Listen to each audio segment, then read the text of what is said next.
Hello students, I am Veena Sharma, Associate Professor, Department of Botany, SPC Government College Ajmer. Today we will learn something about plant ecology and its scope and branches and its relation with other branches of science. This will be helpful for the students of BSc Part 3rd Bio as well as for MSc also. This is basic concepts of ecology. Today we will discuss about basic concepts of ecology. You must have heard this word before also. What is ecology? और पारिस्थितिकी के बारे में आपने सुना होगा.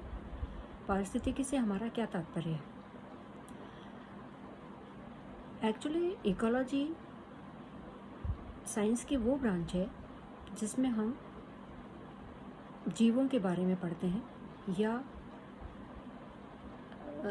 It is about study of connections in nature, या जहाँ हम ऑर्गेनिज्म रहता है उसके और उसके आसपास के वातावरण के बारे में, उनके आपस में क्या रिलेशनशिप है, आपस में क्या उनका म्यूचुअल इंटरेक्शन है, बेनिफिशियल है या हार्मफुल है, या उनकी क्या इंटरडिपेंडेंसी है, या उनकी वर्किंग कैसी है, उस लिविंग और नॉन लिविंग चीज़ों के बारे में, उनके इंटरेक्शन के बारे में हम इकोलॉजी में पढ़ते हैं. अब क्योंकि ये धरती पे इतनी तरीके के प्राणी पाए जाते हैं, ये एक बहुत बड़ा क्षेत्र है जहाँ हमें ये आइडेंटिफाई करना होता है कि हम किन ऑर्गेनिजम्स और उसके किस चारों तरफ के वातावरण के बारे में पढ़ रहे हैं. इसलिए हम इसमें किसी प्राणी विशेष को संबोधित नहीं करते हैं लिविंग एंटिटी के रूप में, और हम एक जनरल टर्म ऑर्गेनिज्म का इस्तेमाल करते हैं. ये ऑर्गेनिज्म माइक्रो ऑर्गेनिज्म भी हो सकता है, वायरस बैक्टीरिया भी हो सकता है, हायर एनिमल्स भी हो सकते हैं, लोअर प्लांट्स भी हो सकते हैं, हायर प्लांट्स भी हो सकते हैं, from algae to like banyan tree, और from very tiny zooplankton to hill fish. तो ये स्कोप, ये जो इसका एरिया है स्टडी का, वो बहुत बड़ा हो जाता है. और अगर हम इसकी परिभाषा के हिसाब से इसे देखें तो इसमें हम इस धरती पे पाए जाने वाले सभी जीवों के, उनके सभी प्रकार के वातावरण के साथ उन जीवों के सभी प्रकार के संबंधों का अध्ययन करते हैं. ओके, नाउ ये जो कंसेप्ट है, ये एक विज्ञान की एक शाखा के रूप में करीब 1869 के आसपास ये कंसेप्ट आया था. जब अर्नेस्ट हैकल ने ये टर्म दी थी, उसके पहले हिलेयर ने ये टर्म दे दी थी. उन्होंने इसको ओइकोलॉजी नाम दिया था, जो ग्रीक भाषा के दो शब्दों से मिलके बना था, ओइकोस एंड लोगोस. ओइकोस का मतलब था dwelling or the habitat or the place where the organism lives, and logos means to study, means organism का उसके रहने की जगह पे उसका अध्ययन किया जाए, उसके सारे वर्किंग का अध्ययन किया जाए, उसके सारे स्ट्रक्चर का अध्ययन किया जाए, उसके वातावरण के साथ उसका क्या संबंध है, उसका अध्ययन किया जाए. लेकिन हिलेयर ने इसको ओइकोलॉजी तक देके थोड़ा बहुत समझाया. लेकिन 1866 में अर्नेस्ट हैकल ने इसको थोड़ा आगे बढ़ाया और इसके एक्सप्लेनेशंस दिए, और फिर ये ब्रांच एक साइंस की एक एस्टेब्लिश्ड ब्रांच के रूप में एस्टेब्लिश हो गई. और इसमें हम ऑर्गेनिजम्स का और उनके एनवायरनमेंट का, उनके म्यूचुअल इंटरेक्शन का अध्ययन करने लगे. लेकिन यहाँ ये बताना भी ज़रूरी है कि हम अगर इकोलॉजी को भारत के संदर्भ में देखें तो ये विज्ञान, ये शाखा हमारे यहाँ नई नहीं है। ये हमारे बहुत एंशियंट टाइम से, बहुत ये कह सकते हैं हमारे पुरखों के टाइम से हमें इकोलॉजी का ज्ञान विरासत में मिला है। जो हमारे एंसेस्टर्स थे, जो हमारे पूर्वज थे, उन्होंने इन्हीं सब चीज़ों की, प्राणी और उसके वातावरण की जो परिकल्पना थी, वो बहुत पहले, या मैं कह सकती हूँ वेदों के टाइम से ये हमारे जीवन के साथ जुड़ा हुआ विषय था, जिसमें हमारे पूर्वजों ने कल्पना दी थी पंचतत्व की। पंचतत्व से आपका परिचित हैं, पृथ्वी, जल, अग्नि, वायु, आकाश। ये हमारे 5 तत्व थे जिनकी कल्पना उन्होंने की थी और इनको ह्यूमन बीइंग के साथ में, या प्राणी मात्र के साथ में, या ह्यूमन भी एक ऑर्गेनिज्म ही है इकोलॉजी के लेवल पे, तो उसके साथ में और हर जीव जंतु के साथ में इन 5 तत्वों के रिलेशंस के बारे में उनको ये बात पता थी और उन्होंने इसको जीवन में उतारा था। हम अपने बचपन से ये बातें सुनते आए हैं कि ये जो 5 तत्व हैं ये हमारे लिए बहुत ऊंचे स्थान पे हैं, मीन्स भगवान हैं। एक तरीके से हम उनकी पूजा करते हैं, वी प्रे देम। क्यों करते हैं? क्योंकि ये हमारे लिए बहुत ज़्यादा उपयोगी हैं। और हम जैसे प्रकृति के संरक्षण की अब बातें करने लगे हैं, लेकिन ये हमारे जीवन में घुट्टी की तरह पिला हुआ था कि हम शाम हो गई, पेड़ में से पत्ता नहीं तोड़ेंगे, या हमने कुछ पौधों को मंदिरों के आसपास उगाया कि हम उनकी पूजा करेंगे। उसके पीछे जो कोर कंसेप्ट था वो यही था कि हम किसी भी रूप में प्रकृति का संरक्षण करेंगे, पौधों को नुकसान नहीं पहुंचाएंगे।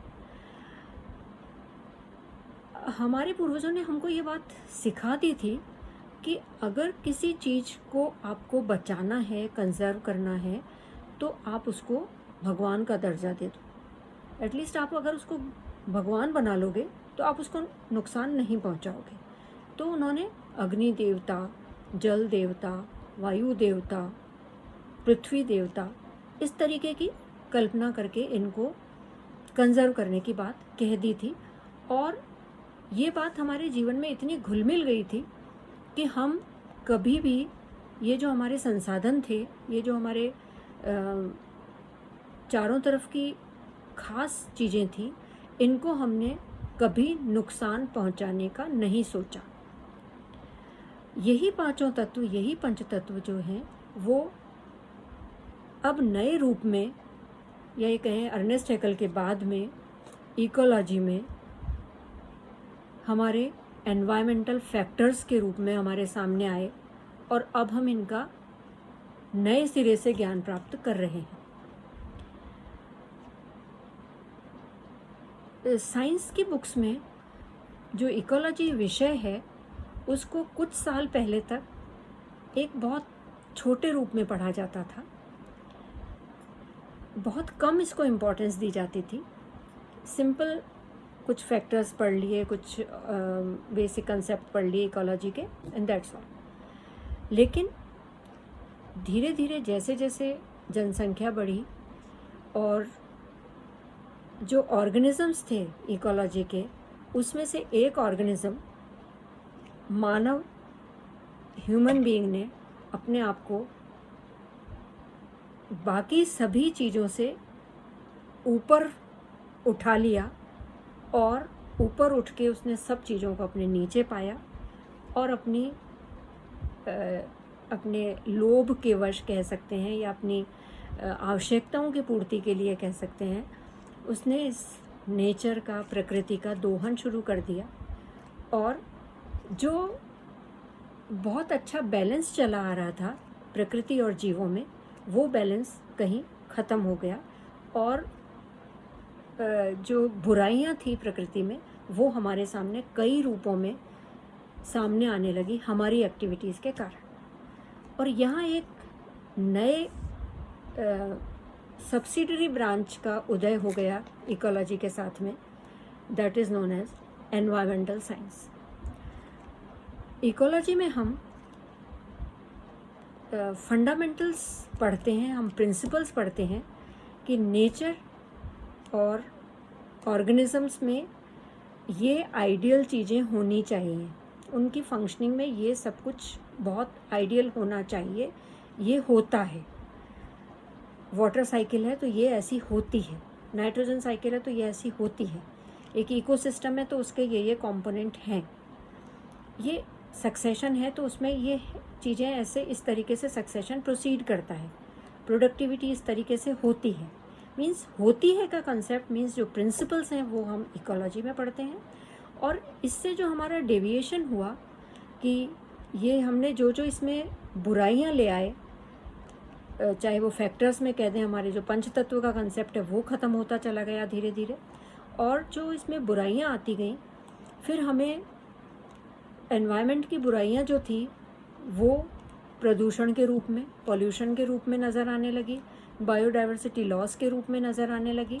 और वहाँ ये एक नई आवश्यकता महसूस हुई कंजर्वेशन की, एक नया कंसेप्ट आया कि हमें इनका संरक्षण अब करना चाहिए क्योंकि हमने इनको इतना बिगाड़ दिया है।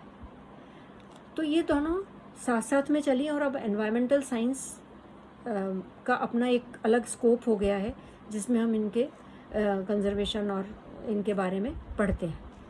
लेकिन यहाँ इकोलॉजी में हम बेसिक जो प्रिंसिपल्स हैं इकोलॉजी के उन पे ज़्यादा ध्यान देंगे, और जो आइडियल कंडीशन कि अगर ये सब नहीं होता, अगर पोल्यूशन और इल इफ़ेक्ट्स और साइड इफ़ेक्ट्स और जो भी बुराइयां हैं वो प्रकृति में नहीं आती, तो कल्पना कीजिए कि प्रकृति कैसी होती और उसमें क्या क्या खास बातें होनी चाहिए, जिसमें हम इकोलॉजी के बारे में पढ़ते हैं, कम्युनिटीज़ के बारे में पढ़ते हैं, पॉपुलेशंस के बारे में पढ़ते हैं, या प्लांट सक्सेशन के बारे में पढ़ते हैं, या हम प्रोडक्टिविटी के बारे में पढ़ते हैं,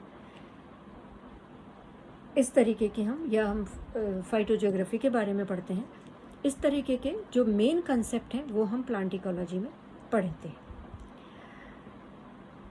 लेकिन अब ये एक बेसिक कंसेप्ट है प्लांट इकोलॉजी का, इकोलॉजी का, क्योंकि ऑर्गेनिज्म हमारा एक कोर यहाँ पे पॉइंट है, बीच में एक सेंटर है। अब क्योंकि धरती पे इतने तरीके के ऑर्गेनिजम्स पाए जाते हैं, इतने तरीके की ड्वेलिंग स्पेसेस हैं या हैबिटेट्स हैं, इतने डिफरेंट जियोग्राफिकल एरियाज़ हैं, इतने डिफरेंट टाइप के इंटरेक्शंस हैं ऑर्गेनिज्म, लिविंग ऑर्गेनिज्म और नॉन लिविंग एनवायरनमेंट के बीच में, कि हमें कहीं ना कहीं क्लासिफाई करना पड़ता है, हमें कहीं ना कहीं उसमें से कुछ पॉइंट निकालने पड़ते हैं कि हम एक्चुअली किसके इंटर रिलेशनशिप के बारे में स्पेसिफिकली बात करेंगे। तो यहाँ कंसेप्ट आता है ब्रांचेस ऑफ इकोलॉजी का, कि हम किस तरीके से उसको क्लासिफाई करें। फर्स्ट तरीके से हम इकोलॉजी को क्लासिफाई इस तरीके से कर सकते हैं कि हम टेक्सोनॉमिकल एफिनिटीज़ के आधार पे उसका वर्गीकरण करें, वर्गीकरण के हिसाब से कि हम सारे प्लांट्स को एक तरफ कर दें और सारे एनिमल्स को एक तरफ कर दें, means plant ecology and animal ecology. Plant ecology में भी हम अगेन उसको सब क्लासीफाई कर सकते हैं, means algal ecology, fungal ecology, ecology of bryophytes, ecology of pteridophytes, like this. And in animal ecology like amphibian ecology, avian ecology, mammalian ecology, like this. Okay, दूसरा concept जो आता है कि हम इसको हैबिटेट के आधार पे पढ़ें, कि जो भी ऑर्गेनिज्म है चाहे वो किसी भी टेक्सोनॉमिकल ग्रुप का हो, लेकिन वो कहाँ रह रहा है, हम उनके आवास स्थल को या उनके हैबिटेट को क्लासिफाई कर दें। मीन्स जैसे हम क्लासिफाई कर सकते हैं इकोलॉजी को terrestrial ecology, aquatic ecology. Terrestrial ecology में again desert ecology, forest ecology, grassland ecology like this, and in aquatic ecology, freshwater ecology, marine ecology. freshwater ecology में अगर पानी जो है वो बहता हुआ है या स्थिर है तो उसके हिसाब से lentic ecology, lotic ecology, and marine ecology में जहाँ सेलाइन वाटर है वहाँ मरीन इकोलॉजी के बारे में हम पढ़ेंगे, तो वहाँ एस्चुरीज़ के बारे में पढ़ते हैं, स्वैम्प इकोलॉजी के बारे में हम पढ़ते हैं। तीसरा जो क्लासिफिकेशन हम कर सकते हैं इकोलॉजी का वो है लेवल्स ऑफ ऑर्गेनाइजेशन के आधार पे। हमारा जो भी कोर बीच में आइटम है, मीन्स ऑर्गेनिज्म है, वो ऑर्गेनिज्म किस लेवल पर है, मीन्स हम इकोलॉजी किसकी इकोलॉजी पढ़ रहे हैं, मीन्स वो किस लेवल पे है ऑर्गेनिज्म, मीन्स क्या वो इंडिविजुअल ऑर्गेनिज्म है या वो ग्रुप ऑफ ऑर्गेनिजम्स के बारे में हमें पढ़ना है। क्योंकि इंडिविजुअल ऑर्गेनिज्म के अपने अलग तरीके के रिलेशनशिप होंगे एनवायरनमेंट के प्रति, और ग्रुप ऑफ ऑर्गेनिज्म के अपने अलग तरीके के रिलेशनशिप होंगे एनवायरनमेंट के प्रति। तो इंडिविजुअल ऑर्गेनिजम्स के बारे में, ऑर्गेनिज्म के बारे में जब हम पढ़ते हैं तो वो कहलाता है ऑर्टिकोलॉजी या स्वपारिस्थितिकी, और ग्रुप ऑफ ऑर्गेनिजम्स के बारे में पढ़ते हैं तो वो सिनिकोलॉजी कहलाता है या समपारिस्थितिकी कहलाता है। सिनिकोलॉजी में भी जब ग्रुप ऑफ ऑर्गेनिजम्स की बात करते हैं तो क्या वो सारे ऑर्गेनिजम्स एक ही स्पीशीज़ के हैं, क्या वो सारे ऑर्गेनिजम्स डिफरेंट स्पीशीज़ के ग्रुप्स हैं, या वो सारे ऑर्गेनिजम्स किसी स्पेसिफिक बाउंड्री लाइन में हैं, किसी स्पेसिफिक एरिया में रहने वाले हैं, या उसका एरिया और ज़्यादा बड़ा है। तो हम सिनिकोलॉजी को फिर सब क्लासीफाई कर सकते हैं पॉपुलेशन इकोलॉजी में, जिसमें नंबर ऑफ इंडिविजुअल्स जो हैं वो, नंबर ऑफ ऑर्गेनिजम्स जो हैं वो एक ही स्पीशीज़ के हैं। जस्ट लाइक गेहूं का खेत, उसके सारे पौधे एक ही किस्म के हैं, एक ही स्पीशीज़ के हैं। वीट मीन्स ऑर्गेनिज्म की जो स्पीशीज़ है वो सेम है, सारे ऑर्गेनिजम्स एक ही तरीके के हैं, तो उनकी एनवायरनमेंट के साथ रिलेशनशिप में भी समानता होगी और उसको अलग तरीके से पढ़ा जाएगा पॉपुलेशन इकोलॉजी में। दूसरा कंसेप्ट आता है जहाँ अलग अलग स्पीशीज़ के ऑर्गेनिजम्स एक साथ रहते हैं और ग्रुप बना के रहते हैं, और वो एनवायरनमेंट के साथ किस तरीके से म्यूचुअली इंटरेक्ट कर रहे हैं, वहाँ कंसेप्ट आता है कम्युनिटी इकोलॉजी का, कम्युनिटी इकोलॉजी। तीसरा जो कंसेप्ट आता है लेवल्स ऑफ ऑर्गेनाइजेशन में वो है इकोसिस्टम इकोलॉजी, जो एक नया कंसेप्ट आया है 1935 में टेंसले ने दिया था, जिसमें उन्होंने लिविंग और नॉन लिविंग को एक बाउंड्री लाइन के अंदर डिस्कस किया था कि इस एरिया में जितने नॉन लिविंग और लिविंग हैं उनके म्यूचुअल इंटरेक्शन को बारे में हम पढ़ेंगे, तो वो इकोसिस्टम इकोलॉजी कहलाएगा।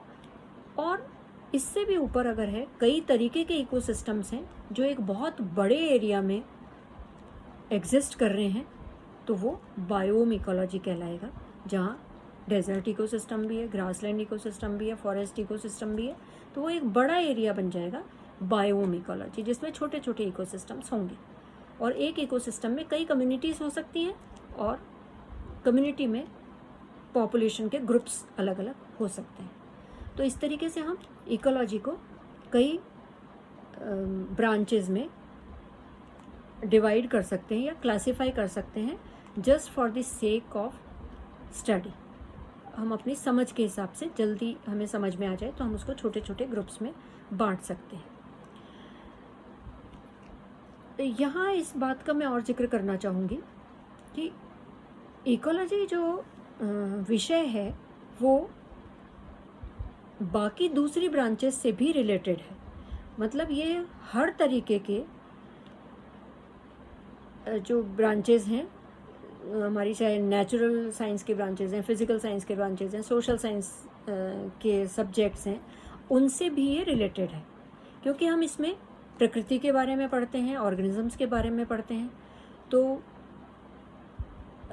ये जो इसकी विषय वस्तु है विषय की, वो मेरे हिसाब से संसार के हर प्राणी के लिए इम्पॉर्टेंट हो जाती है।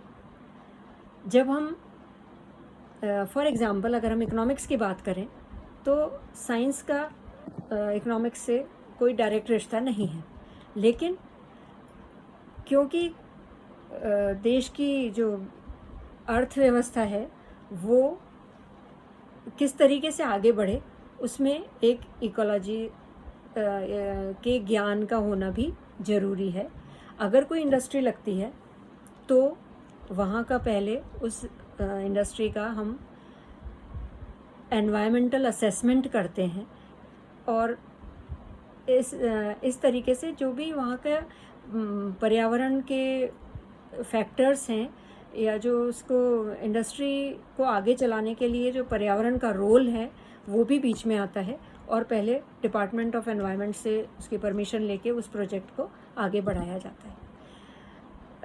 फॉर एग्ज़ाम्पल हम फैक्टर्स की अगर बात करते हैं इसमें तो लाइट के बारे में हम पढ़ते हैं, हम और भी कई चीज़ों के बारे में पढ़ेंगे, पानी के बारे में पढ़ेंगे जो हमारे फैक्टर्स हैं। तो वहाँ हमें लाइट इलेक्ट्रोमैग्नेटिक रेडिएशंस के रूप में है, या पानी है तो उसकी केमिकल प्रॉपर्टीज़ हैं, सॉइल है तो उसकी क्या फिज़िकल प्रॉपर्टीज़ हैं, क्या केमिकल प्रॉपर्टीज़ हैं। तो यहाँ दूसरी ब्रांचेस जो नेचुरल साइंस की हमारे सामने है, फिज़िकल साइंस की, फिज़िक्स हैं, केमिस्ट्री हैं, इनका भी हमें पूरा सहायता लेनी पड़ती है। और हम ये कह सकते हैं कि इकोलॉजी जो है वो फिज़िक्स, केमिस्ट्री, इवन मैथमेटिक्स, क्योंकि आजकल जो नई इकोलॉजी में जो भी बातें हो रही हैं वो हम मैथमेटिकल मॉडल्स के हिसाब से पढ़ते हैं, तो मैथ्स का रोल भी उसमें आ जाता है। साइंस का रोल तो वो है ही साथ में क्योंकि ये साइंस की ब्रांच है, लेकिन जो दूसरे हमारे जैसे मैंने अर्थशास्त्र के बारे में बात की, सोशियोलॉजी है या पॉलिटिकल साइंस है, क्योंकि नदियों पे बातें होती हैं तो दो स्टेट के जो हेड्स ऑफ स्टेट्स हैं वो बात करेंगे। अब नदी तो इकोलॉजी का विषय हो गया, लेकिन जो नदी पे समझौते हो रहे हैं वो पॉलिटिक्स का विषय है। तो बाकी की सारी ब्रांचेस भी इसमें कहीं ना कहीं जुड़ी हुई हैं। तो इकोलॉजी को हम प्योर सब्जेक्ट साइंस का मेरे हिसाब से नहीं होते हुए ये एक बहुत इंटरडिसिप्लिनरी सब्जेक्ट बन जाता है और हर ब्रांच के हर साइंस की हर दूसरी ब्रांच के व्यक्ति को भी बेसिक जो कंसेप्ट है इकोलॉजी का वो पता होना चाहिए, उसके बारे में ज्ञान होना चाहिए, तभी म्यूचुअल अंडरस्टैंडिंग की बात यहाँ पे आती है। Thank you very much.